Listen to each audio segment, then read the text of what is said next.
Good morning students. Class 12 में आपने कुछ प्रोटोजोअन्स रोग पढ़े थे। प्रोटोजोअन्स रोग में आपका एंटमीबा हिस्टोलिटिका के द्वारा अमीबियोसिस हो चुका है और मलेरिया रोग हो चुका है।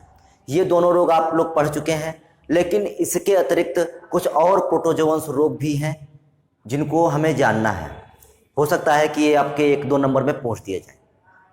ठीक, तो इसीलिए इन दोनों के अतिरिक्त जो हम पढ़ चुके हैं, मलेरिया और एंटीमीबा हिस्टोलिटिका के द्वारा जो अमीबियोसिस होता है, इन दोनों प्रोटोजोअन रोग के अतिरिक्त जो भी रोग बचे हुए हैं आज हम उनको जान लेते हैं।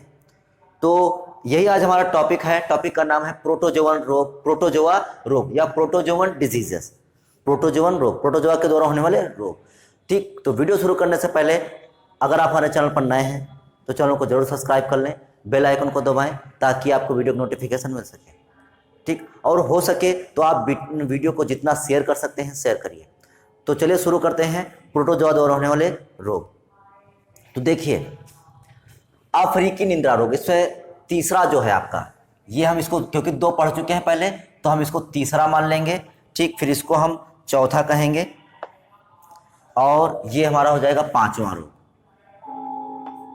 ठीक, तो हम 5 प्रोटोजोआ द्वारा होने वाले रोगों को जान लेंगे। हमारा तीसरा है अफ्रीकी निंद्रा रोग या गैम्बियन ज्वर, अफ्रीकन स्लीपिंग सिकनेस। हम इंग्लिश में से क्या कहेंगे? अफ्रीकन स्लीपिंग सिकनेस या गैम्बियन फीवर। ठीक, तो इंग्लिश में ये बोलेंगे।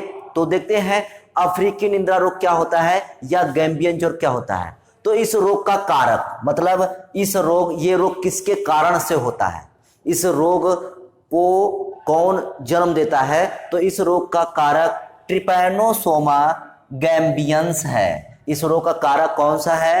ट्रिपैनोसोमा गैम्बियंस है। इसीलिए इसके कारण से इसका नाम गैम्बियन ज्वर पड़ा, अर्थात गैम्बियन के द्वारा होने वाला फीवर अर्थात ज्वर। क्यों? क्योंकि इसका जो रोग कारक है वो ट्रिपैनोसोमा गैम्बियंस है। अगला, इसका संक्रमण सीसी मक्खी, कौन सी मक्खी? मोस्ट इंपॉर्टेंट, इसका जो संक्रमण होता है वो सीसी मक्खी के काटने से होता है। मतलब जो गैम्बियन ज्वर होगा ये किसके कारण से होगा? तो सीसी मक्खी के काटने से होगा। ठीक, जब सीसी मक्खी काटेगी तो जो आपका ट्रिपैनोसोमा गैम्बियंस है वो मक्खी के द्वारा आपके शरीर में प्रवेश कर जाएगा और आपको अफ्रीकन स्लीपिंग सिकनेस या गैम्बियन फीवर हो जाएगा। इसमें होता क्या है? यह रुधिर या परजीवी रुधिर में रहता है। यह परजीवी कहाँ रहता है? तो यह मनुष्य के रुधिर में रहता है। ठीक, तथा बाद में केंद्रीय तंत्रिका तंत्र, most important, central nervous system. केंद्रीय तंत्रिका तंत्र मतलब सेंट्रल नर्वस सिस्टम। तो पहले कहाँ होगा? रुधिर जो होगा, ये परजीवी कौन सा? Trypanosoma gambiense. कहाँ होगा? रुधिर में होगा। फिर उसके बाद कहाँ आ जाएगा? फिर ये केंद्रीय तंत्रिका तंत्र में पहुंच जाएगा, सेंट्रल नर्वस सिस्टम में पहुंच जाएगा। अब प्रश्न ये उठता है केंद्रीय तंत्रिका तंत्र क्या है? तो देखिए, जो तंत्रिका तंत्र होता है वो 3 भागों में बांट दिया गया है, लेकिन उनमें से एक होता है केंद्रीय तंत्रिका तंत्र। केंद्रीय तंत्रिका तंत्र के अंतर्गत आपकी 2 चीजें आ जाती हैं। एक तो आ जाता है आपका ब्रेन और दूसरा आता है मेरुदंड, रीढ़ की हड्डी। ठीक, कशेरुकदंड। तो जो 2 चीजें आती हैं केंद्रीय तंत्रिका तंत्र के अंदर, एक होता है मस्तिष्क और दूसरा मेरुरज्जु। तो ये दोनों आते हैं आपके केंद्रीय तंत्रिका तंत्र के अंदर। ठीक, तो पहले कहाँ होता है? ये रुधिर में होता है परजीवी, और उसके बाद कहाँ पहुंच जाता है? केंद्रीय तंत्रिका तंत्र पहुंच जाता है। देखिए, हमारा जो भी पूरा ये सिस्टम शरीर का चलता है उस पर पूरा का पूरा कंट्रोल हमारा मस्तिष्क और मेरुरज्जु का होता है। ठीक, लेकिन ये उसी पर जाकर अधिकार कर लेता है, उसी को इन्फेक्टेड कर देता है। तो होगा क्या? तो इस रोग में क्या होता है, जब ये पूरा हमारा केंद्रीय तंत्रिका तंत्र संक्रमित हो गया तो जो रोगी को है वो निद्रा बहुत आती है। निद्रा मतलब स्लीप बहुत सोएगा वो, तो रोगी को निद्रा बहुत आती है। इसके बाद रोगी कोमा में चला जाता है, मतलब इतना सोएगा कि वो जागेगा ही नहीं, उठेगा ही नहीं। तो रोगी कहाँ चला जाएगा? कोमा में चला जाएगा। और एक अवस्था ऐसी आएगी कि अंत में रोगी की मृत्यु हो जाती है। अंत में क्या हो जाता है? रोगी की मृत्यु हो जाती है। तो स्लीपिंग सिकनेस हमने जान लिया, अफ्रीकन स्लीपिंग सिकनेस में जान लिया कि ये ट्रिपैनोसोमा गैम्बियंस के द्वारा होता है। पहले यह परजीवी रुधिर में रहता है, फिर केंद्रीय तंत्रिका तंत्र में आ जाता है, जिससे नींद बहुत आती है, रोगी कोमा में चला जाता है और अंत में रोगी की मृत्यु हो जाती है। ये था हमारा Gambian fever, African sleeping sickness. अगला काला आजार, इंग्लिश में भी इसको काला आजार ही कहते हैं, हिंदी में भी काला आजार कहते हैं। इस रोग का कारक लिस्मानिया डोनोवानी। हमने जब इसकी ट्रिक पढ़ी थी प्रोटोजोन रोग की, कि प्रोटोजोन रोग कैसे याद रखें, तो उसमें माला असली में काला पीला है, तो काला मतलब काला आजार, तो इस रोग का कारक लिस्मानिया डोनोवानी है। इसका संक्रमण बालू मक्खी, सैंड फ्लाई, मोस्ट इंपॉर्टेंट, इसके कारक बहुत पूछ जाते हैं, ये किसके कारण से हो रहा है, तो ये लिस्मानिया डोनोवानी, और किसके मतलब ये वाहक कौन सा है इसका, तो जो वाहक है वो सैंड फ्लाई अर्थात बालू मक्खी है। ये ध्यान रखना है आपको, ये कंपटीशन वगैरह में पूछ दिए जाते हैं।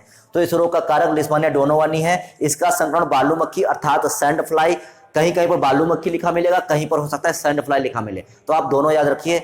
सैंड फ्लाई के काटने से होता है। और इसमें होगा क्या, तो इस रोग में तीव्र ज्वर होता है। इस रोग में क्या होगा, इस रोग में तीव्र ज्वर होता है तथा यकृत व प्लीहा में वृद्धि होती है। अब देखिए जब इसमें बुखार आएगा, काला जार में जब बुखार आएगा तो क्या होगा, जो हमारा लीवर है, लीवर मतलब यकृत, स्प्लीन, प्लीहा को इंग्लिश में क्या कहते हैं, स्प्लीन कहते हैं, ठीक। तो यकृत और जो स्प्लीन मतलब प्लीहा होगी, इसमें वृद्धि हो जाएगी, अर्थात इसमें स्वेलिंग आ जाएगी। इसमें क्या हो जाएगी, स्वेलिंग आ जाएगी, वृद्धि हो जाएगी। तो आगे और क्या होगा, इसमें त्वचा व अंतरांगों की श्लेष्मिक कला रोगग्रस्त हो जाती है, मतलब जो हमारी त्वचा है, जो स्किन है, ये भी रोगग्रस्त हो जाएगी। और जो हमारे अंतरांग में जो श्लेष्म है, म्यूकोसा मेम्ब्रेन है, जो हमारी श्लेष्मिक कला है, वो भी कैसे हो जाएगी, रोगग्रस्त हो जाएगी। तो ये इसके लक्षण होते हैं। इन्हीं लक्षणों के आधार पर पहुंच जाते हैं कि जो है कोई व्यक्ति में जो है काला आजार है कि नहीं है। दूसरी बात आपको बता दें कि यकृत में स्वेलिंग और प्लीहा में स्वेलिंग आएगी, लेकिन ये काला आजार का एक लक्षण है। लेकिन अब कह दें कि प्लीहा में जो है स्वेलिंग है और जो है यकृत में स्वेलिंग है, लीवर में स्वेलिंग है, लेकिन ये 100% ये पक्का नहीं है कि वो काला आजार के द्वारा ही है। काला आजार का लक्षण है ये, लेकिन ये किसी और कारण से भी हो सकता है, ठीक। तो उसमें से एक लक्षण इसका है ये। तो ये था हमारा काला आजार। काला आजार किसके द्वारा होता है, तो लिस्मानिया डोनोवानी द्वारा होता है। और इसका जो है फैलाता कौन है, ये बालू मक्खी सैंड फ्लाई फैलाती है। और इसमें स्प्लीन और यकृत में हमारी स्वेलिंग आ जाती है, वृद्धि होती है। और इसमें त्वचा और अंतरांग जो होते हैं उसमें किसी श्लेष्मिक कला होती है, वो रोगग्रस्त हो जाती है, इन्फेक्टेड हो जाती है। अगला आता है पायरिया। पायरिया तो सभी लोग जानते होंगे, मोस्टली सभी लोग जानते होंगे पायरिया, ठीक। पायरिया क्या होता है, ये होता किसके द्वारा है, तो ट्राइकोमोनास टीनेक्स किसके द्वारा होता है, ट्राइकोमोनास टीनेक्स। अब देखिए ये टीनेक्स लिखा हुआ है, कहीं कहीं पर ये कुछ और लिखा मिलेगा, क्यों, क्योंकि देखिए एक ही वंश की, ठीक, बहुत सी स्पीसीज होती हैं, एक ही वंश की बहुत सी स्पीसीज होती हैं। तो हो सकता है कि कोई अदर स्पीसीज इस रोग को फैलाए, तो स्पीसीज सबकी अलग बदल सकती है, वंश सभी का एक ही रहेगा।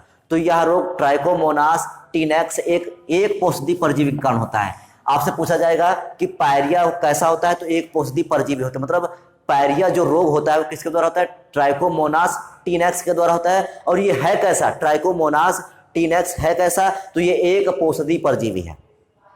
अब ये एक पोषदी क्या होता है, ऐसे परजीवी जो एक ही पोषद के अंदर अपना पूरा जीवन चक्र पूरा कर ले, एक पोषद के अंदर अपना पूरा जीवन चक्र पूरा कर ले, तो इसको क्या बोलते हैं, एक पोषदी। और जब कोई परजीवी दो पोषदों के अंदर अपना जीवन चक्र पूरा करता है तो उसे क्या बोलते हैं, द्विपोषदी परजीवी कहते हैं।